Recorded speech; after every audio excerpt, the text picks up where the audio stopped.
Overseas എഡ്യൂക്കേഷനെ കുറിച്ച് നമ്മൾ discuss ചെയ്യുന്ന സമയത്ത് ആക്ച്വലി ഈ ഒരു പ്രോസസ്സിന് രണ്ട് ഫേസ് ആയിട്ട് വരുന്നുണ്ട്. അതൊന്ന് പ്രീ ഡിപ്പാർച്ചർ, അതായത് അവർ ഇവിടുന്ന് പോകുന്നതിന് മുമ്പ് അവരുടെ അഡ്മിഷൻ പ്രൊസീജിയർ, അവരുടെ വിസ സബ്മിഷൻ, ഇങ്ങനെയുള്ള കാര്യങ്ങൾ.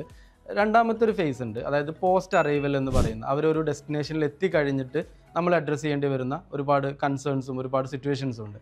അതിൽ ഏറ്റവും ഇമ്പോർട്ടൻ്റ് ആയിട്ട് നമ്മൾ അഡ്രസ്സ് ചെയ്യണമെന്ന് തോന്നിയിട്ടുള്ളൊരു കാര്യമാണ് സ്റ്റുഡൻസ് അവിടെ എത്തിയത് അവരുടെ മെൻ്റൽ വെൽബീയിങ്ങുമായിട്ട് ബന്ധപ്പെട്ടിട്ടുള്ള കാര്യങ്ങൾ. അതിൽ മെയിൻ ആയിട്ടുള്ളൊരു കാര്യം ഒരു അവയർനെസ് കൊടുക്കുക എന്നുള്ളത്. അതിൽ പലപ്പോഴും നമ്മൾ യൂസ് ചെയ്യുന്ന ഒരു മെത്തേഡ് എന്ന് പറഞ്ഞാൽ പ്രീ ഡിപ്പാർച്ചർ സെഷൻസ് കണ്ടക്ട് ചെയ്യും. സ്റ്റുഡൻസ് ഇവിടുന്ന് പോകുന്നതിന് മുന്നേ ആയിട്ട് പ്രീ ഡിപ്പാർച്ചർ സെഷൻസ് കണ്ടക്ട് ചെയ്തിട്ട് അതിൽ എന്തൊക്കെ കാര്യങ്ങളാണ് അവർ മുൻകൂട്ടിയിട്ട് അറിഞ്ഞിരിക്കേണ്ടത്. ഇപ്പോൾ അവിടെ എത്തിക്കഴിഞ്ഞാൽ ഈ ഒരു ആളുകൾക്കിടയിലേക്ക് പോവുകയാണ്, പുതിയൊരു കൾച്ചർ അവർ എക്സ്പീരിയൻസ് ചെയ്യാൻ പോവുകയാണ്, അവർക്ക് കൾച്ചറൽ ഷോക്ക് ഉണ്ടാവാനുള്ള പോസിബിലിറ്റീസ് ഉണ്ട്, ഹോം സിക്നെസ് ഉണ്ടാവാനുള്ള പോസിബിലിറ്റീസ് ഉണ്ട്, അക്കാഡമിക് സ്ട്രെസ് ഉണ്ടാവാനുള്ള പോസിബിലിറ്റീസ് ഉണ്ട്. അപ്പോൾ ഇതൊക്കെ മുൻകൂട്ടി ഒരു ധാരണ കൊടുത്തു കഴിഞ്ഞാൽ പലപ്പോഴും അത് എഫക്റ്റീവ് ആവാറുണ്ട്. ജസ്റ്റ് മാറ്റർ ഓഫ് ടൈമാണ്.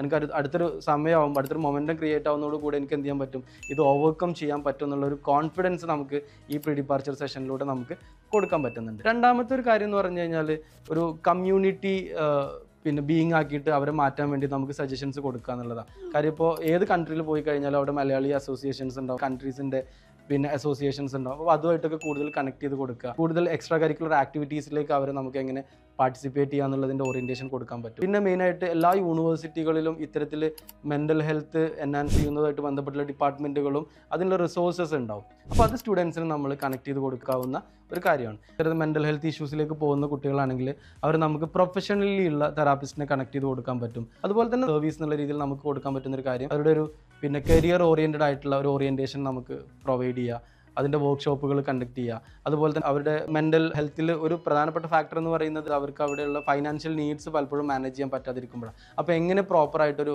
പാർട്ട് ടൈം ജോബ് അവർക്ക് അവെയിൽ ചെയ്ത് കൊടുക്കാൻ പറ്റും, അല്ലെങ്കിൽ അതിൻ്റെ ഏതൊക്കെ തരത്തിലുള്ള അസിസ്റ്റൻസ് നമുക്ക് പ്രൊവൈഡ് ചെയ്യാം. ഇത്തരം കാര്യങ്ങളിൽ നമുക്ക് അവരെ പ്രോപ്പറായിട്ട് ഒരു ഓറിയൻറ്റേഷൻ കൊടുത്ത് ഗൈഡൻസ് കൊടുക്കുകയാണെങ്കിൽ ഒരു പരിധി വരെ ഇനീഷ്യൽ സ്റ്റേജിലുള്ള ഈ ഒരു ഇഷ്യൂവിനെ അവർക്ക് ഓവർകം ചെയ്യാൻ പറ്റും.